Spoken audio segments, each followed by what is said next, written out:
Hello and welcome to this edition of Ringside Digest. I'm your host Kirk Day, along with my co-host Byrne and Nick Miller. They got another little bit of a different video here for you. We had another trade prediction going into the draft. We know that the season's over now. The draft is the next big thing to come. We got a lot of new stuff leading up to this. We got a lot of exciting stuff coming. So make sure to subscribe if you want to the channel if you want to see all that stuff. A lot of big stuff, a lot of stuff theorized. We're going to be doing mock drafts and everything. It's going to be very exciting, so I'm sure you won't want to miss it. But in this one, it is a possibility. We're going to ask the question. We're going to pose the question, mainly me to Nick and Noah. Do you think that the Montreal Canadiens could trade the 5th overall pick? There's been a lot of speculation around Kent Hughes potentially moving this 5th overall pick after saying that anything has been on the table. And recent news from The Athletic coming out from Joe Smith retweeted on Twitter, Minnesota Wild analyst, but everybody who represents a team on The Athletic put in like their player who they think will happen in the draft and what will happen in one big Athletic article. And this came out at the 5th overall pick from the Montreal Canadiens, saying that we have a trade to announce. The Montreal Canadiens trade the 5th overall pick and the 31st pick to Detroit for picks number 9 and 17. Now, if this was the case and this did happen, this would be a massive trade. You know, not very often in the NHL does realistically a top 10 pick get traded when knowing what position you're in, like coming to draft time. But in this case, the number 5 overall pick would go to the Steve Yzerman and the Detroit Redwings, and they would be taking Matvei Michkov. Because we know that Yzerman is not scared to take the Russian risk in the draft.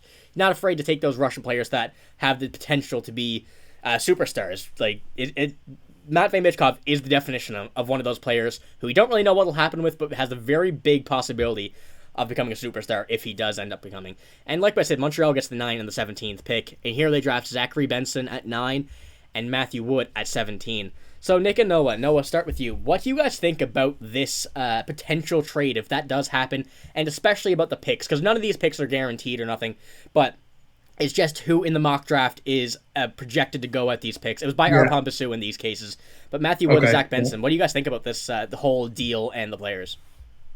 I'm very on the fence about it because, you know, the caliber of players that are available, guys like Will Smith, Leo Carlson, Matvei Michkov. You know, you're bound to get one of those players with Bedard and Fantilli probably locks at 1 and 2. But you know, we all know how stacked this draft is, right? Even getting a guy like Matthew Wood at 17, he has the potential to be an elite level goal scorer. I absolutely love this deal, and I know me and Nick kind of like you said, we're diehard Habs fans, and we're kind of talking back and forth about what to do and what not to do. And I've kind of said this before to him, and you know we kind of discussed this and that. But I'm on the fence, but I'm leaning towards that. I want to see it happen.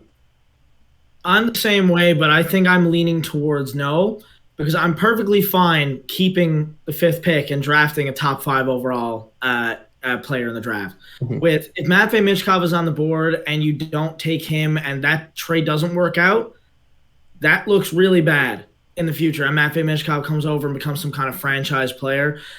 You absolutely, when trading the 5th overall pick in the draft, and especially in a draft like this, you cannot lose that trade. That is detrimental to your franchise if you lose that trade. So I think I'm perfectly nobody points out, oh yeah, what could have been if you made this trade or whatever. Like, no, it really doesn't matter, because that's not what matters. What matters is who you pick and if you're drafting smart.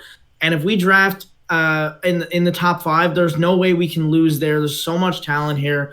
If we go, I think we need to take Matvei Michkov if he's on the board. I think a lot of Habs fans would agree with me on that. If he's on the board and we don't take him and he comes over and becomes some like franchise player, and then like say if he slips all the way to 9, for example, and Detroit takes him or something, he's in your division now for the rest of his career. So, and I don't think he'll slip to 9 by all means before anyone comes for my throat there in the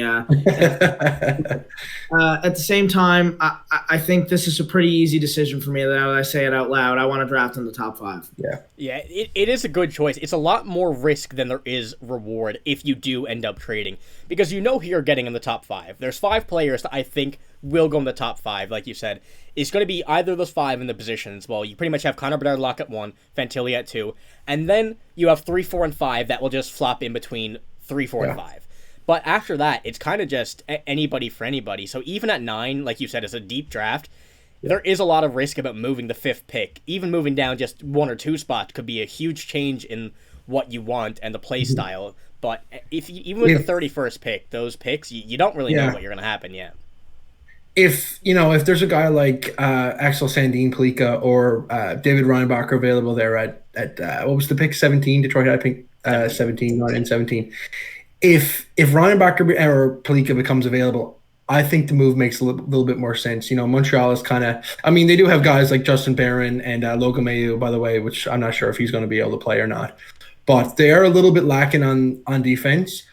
I don't know if he's available. I think that move makes a lot of sense. Yeah, I think we are lacking a little bit on right defense, but on left defense we're more than set. We're gonna have to move one of those players that we have. One of those. I think there's four guys right now, like Cooley, Harris.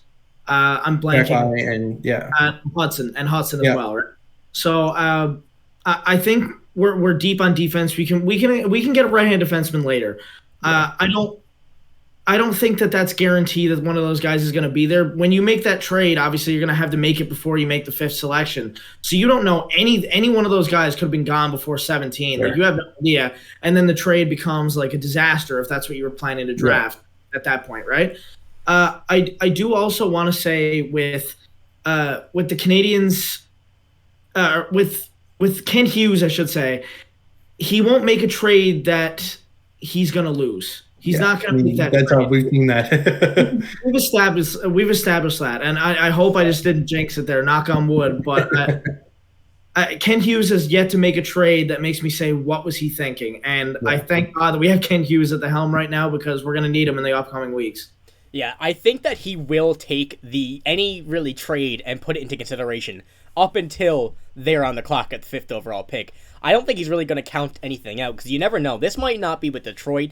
There might be some other teams who were, up until 10 offering some trades. I'm not exactly sure on the top of my head what other teams have multiple first-round picks that are, like, above 20.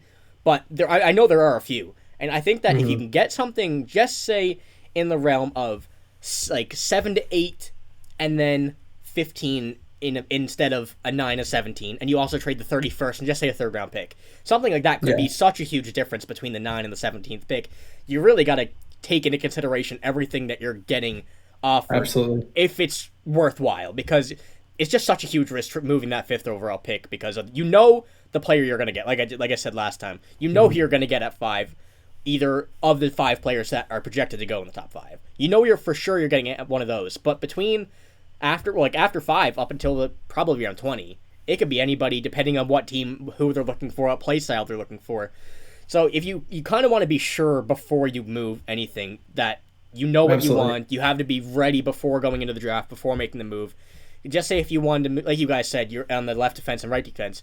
If you want to move someone before, maybe get someone in there, slot someone in, trade them for a right defenseman, anything like that. You got to know beforehand what you want to do to be able to make this trade. So well, look at Romanov last year as well, right? They traded him for the 13th and then flipped that for Kirby Dach. So just to kind of get the price of what would cost for anybody who's not too familiar. But Ken Hughes loves making deals in the summer and loves making deals at the draft. So it's very exciting to see what he's going to do. That's what I'm thinking as well. I'm thinking like a multitude of things could happen at the draft, but I'm going to say like the most part of his work always comes in the summer. It seems so far, and I firmly believe he's going to make something happen at the draft. I just don't know if it'll be this drastic. Yeah. There's lots of time before the draft for us, but for Kent Hughes and the other GMs in the NHL, time's coming down to the wire. So I expect to see him start talking more, get on the phone more, see what people are offering. But I also expect him to just make the pick that he wants, because I'm sure if he wants somebody, he's going to take him. I don't expect him to move that pick if there's someone that for sure he wants. But I trust Kent Hughes whatever he does, kind of like the same way as Julien Brisebois. Everything he's done so far with the Tampa Bay Lightning, I've trusted. Everything I've seen Kent Hughes do with the Montreal Canadiens has looked good to me on my eyes, but I'm no professional. But we'll see what happens at the draft. I know we're going to be doing some mock drafts and everything, like I said at the beginning of the video. A lot of stuff that we're going to theorize ourselves. So if you want to see it, make sure to subscribe. And also make sure to like the video if you want to see more content from us, because it's just going to be very exciting now that the off-season's here. We got free agency, the draft. This is the best time to be a hockey fan because we can theorize, we can become our own GMs in our own mind. But that's all we got for this video. If you like it, make sure to like and make sure to subscribe. Thank you for watching. Hope you enjoy your night.